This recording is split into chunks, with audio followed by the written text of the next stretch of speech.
Hello दोस्तों, welcome to the channel. Thank you so much for tuning in. Honda वालों ने highness launch किया था 2020 में एंड मैंने मेरा चैनल स्टार्ट किया था इस बाइक के बारे में बता के। मुझे नहीं पता था कि इतना इंटरेस्ट आएगा चैनल में, लोग देखना स्टार्ट करेंगे, but this was the bike that started it all. और उसके बाद थोड़े टाइम के बाद उन्होंने CB350 RS लॉन्च किया, तो मैंने सोचा था कि CB350 RS is going to be very impressive. मैं डिसअपॉइंटेड था, not because CB350 RS was not a good bike. CB350 RS एक बहुत अच्छा बाइक है, इनफैक्ट उसके सेगमेंट में सबसे बेस्ट बाइक है। मैंने ये बहुत बार बोला है मेरे चैनल में। The reason CB350 RS was not very impressive to me was कि उसका जो प्राइस था वो हाईनेस से ज़्यादा था, और यहाँ पे आपको बहुत ज़्यादा डिफरेंस देखने को नहीं मिल रहा था, स्पेशली जब आप चलाते हो। थोड़ा डिफरेंस था, मे बी आपको थोड़ा सा लीन फॉरवर्ड होकर बैठना पड़ रहा था, दैट वाज फाइन, बट मैं एक्सपेक्ट कर रहा था कम से कम एक्सेसरीज़ की हम बात करें तो यहाँ पे CB350 RS में बेटर एक्सेसरी के ऑप्शन इंट्रोड्यूस करेगा होंडा, बट और उन्होंने नहीं किया।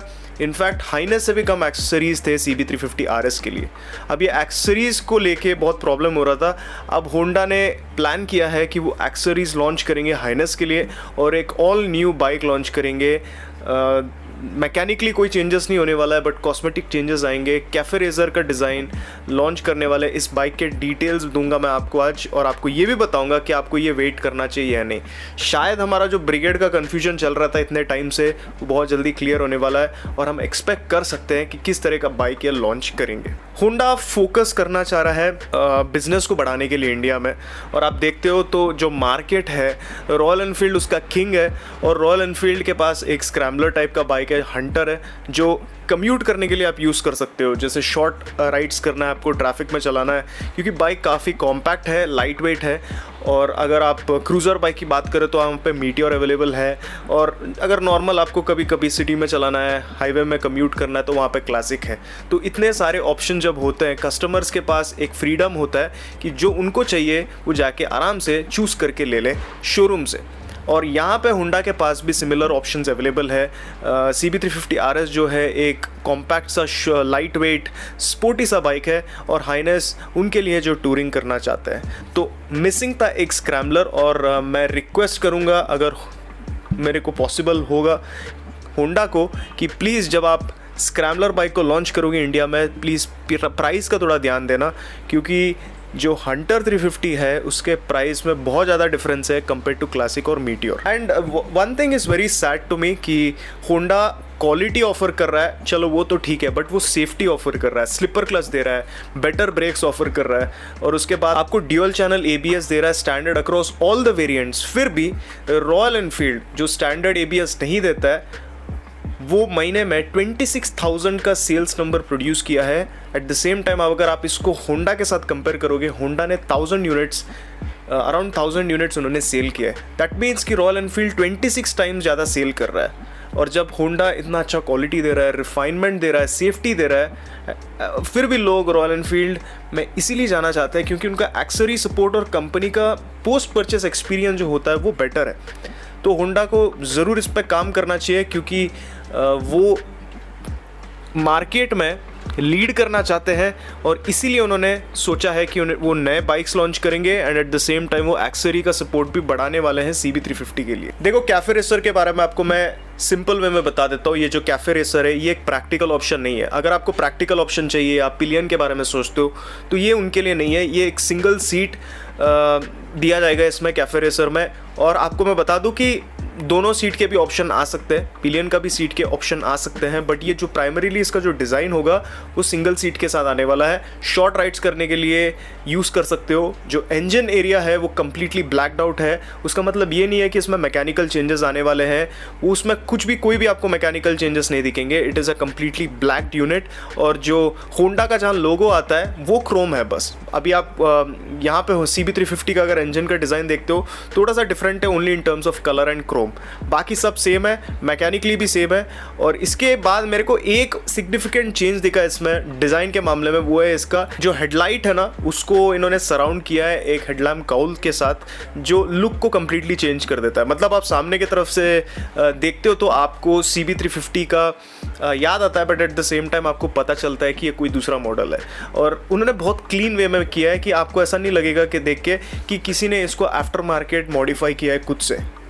काफ़ी अच्छा लगा मुझे डिज़ाइन, और ज़रूर एक यूनिक सा आइडेंटिटी दे सकता है ये CB350 के वेरिएंट में। टैंक का जो डिज़ाइन है, मतलब पेंट का जो टैंक का डिज़ाइन बोलना गलत है, क्योंकि जो पेंट लगा है ना टैंक पे, उसमें आपको अलग सा एक पैटर्न मिलता है, पेंट के अलग न्यू ऑप्शंस आएंगे, और सीट का जो कलर है वो भी डिफरेंट है, और सीट का जो डिज़ाइन है वो भी डिफरेंट है। CB350 RS, हाइनेस और जो कैफे रेसर वाला मॉडल है, इनमें तीनों में अलग अलग सीट्स आएंगे, तो आपके पास अभी जो ऑप्शंस रहेंगे वो बढ़ जाएंगे, तो आप आराम से तीनों में टेस्ट राइड करके वो ले सकते हो जिसमें आपको कंफर्ट ज़्यादा मिलेगा। और यहाँ पे सीट हाइट की बात करें तो यहाँ पे भी थोड़ा सीट हाइट में डिफरेंस आ सकता है, तो कैफे रेसर मैं शायद उनके लिए रेकमेंड कर सकता हूँ जिनका हाइट थोड़ा कम है। तो फुट पैक पोजीशन की बात करें तो मेरे को CB350 RS के जैसा लग रहा है ये, नॉट लाइक हाइनेस, तो स्लाइटली आपको रेयर सेट दिखेगा, जो आई थिंक ज़रूरी है ऐसे कैफे रेसर वाले डिज़ाइन में। और जो अलॉय व्हील्स है वो ब्लैक्ड आउट है कम्प्लीटली। और एक चीज़ जो मुझे पर्सनली पसंद आया कि ये जो वेरिएंट है यहाँ पे वो ऐप सपोर्ट दे रहे हैं, तो चार्जिंग भी मिलेगा आपको और ब्लूटूथ कनेक्टिविटी भी मिलेगा। मेरा मानना है कि CB350 RS में भी इनको देना चाहिए था जब लॉन्च हुआ था, क्योंकि CB350 RS एक बहुत अच्छा बाइक है और हाइनेस ही है, तो आप फीचर्स को क्यों निकाल रहे हो जब आप प्राइस एक्स्ट्रा जो चार्ज कर रहे हो। मेरा ये भी मानना है कि स्पोर्टी लुक्स के हिसाब से CB350 बेटर है, mostly because of its paint colour, और जो उन्होंने ऑप्शन चूज़ किया है, ब्लैक आउट कर दिया है उन्होंने, तो उससे डेफिनेटली लुक्स बढ़ जाता है। और ये जो छोटे मोटे फीचर्स है, जो ब्लूटूथ कनेक्टिविटी है, वो दे सकते थे RS में पहले जब लॉन्च हुआ था। The engine, refined engine, powerful engine, जो आपको टॉर्क जो डिलीवरी है वो बहुत कम RPM में, जो 30 न्यूटन मीटर का टॉर्क है आपको लोअर RPM में देता है, तो सिटी में चलाने में और भगाने में ना आपको बहुत मज़ा आएगा। ये रेट्रो बाइक में आई थिंक सबसे ईगर लॉन्ग स्ट्रोक इंजन वाला बाइक है, मैं इसको शॉर्ट स्ट्रोक के साथ कंपेयर नहीं करूँगा। वाइब्रेशन की बात करें तो वाइब्रेशन लोअर एंड में बहुत कम है, हायर रेंज में वाइब्रेशंस आते ही है, क्योंकि ये लॉन्ग स्ट्रोक बाइक है और सिंगल सिलेंडर भी है।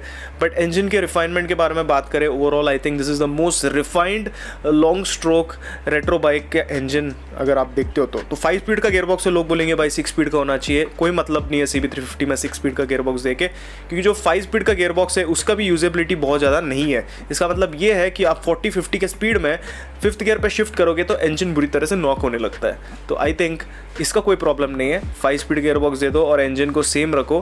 अब गेयरिंग के बारे में लोग बोलेंगे कि भाई गेयरिंग चेंज होना चाहिए, और बहुत लोग बोलेंगे कि गेयरिंग में सेम होना चाहिए। मुझे पर्सनली लगता है कि गेयरिंग को इनको ट्यून करना चाहिए। द बैड न्यूज़ है इसमें गेयरिंग में कोई ट्यून नहीं होने वाला, it will be the same engine that we all know. The best part about this bike is यहाँ पे slipper clutch, dual channel ABS, और जो ट्रैक्शन कंट्रोल सिस्टम है, ये सब है ना स्टैंडर्ड होगा, which is something which I really like and appreciate कि होंडा इसको हमेशा करता है।